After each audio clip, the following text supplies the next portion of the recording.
tsaka doon tayo sa last na accent. We just call it sedilla. Sedilla. So, la sedilla, yes po. Diba nakita natin doon sa consonant natin C, kapag A, I, O, ipapronounce nyo ka, like K. Ka. Like K.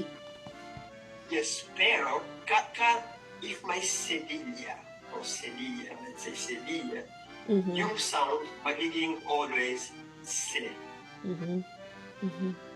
Nakikita nyo dito. Ano po yung words dito? Garçon. Garçon, pasado. Garçon. Yeah. Garçon. Okay. Pasado. Wait lang. I-show ko lang yung S ulit dito. Tasha. Okay, ano yung word? Sunod na word?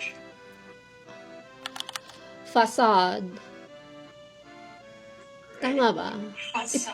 Pupronounce ko yung D kasi may E sa uli. Tama?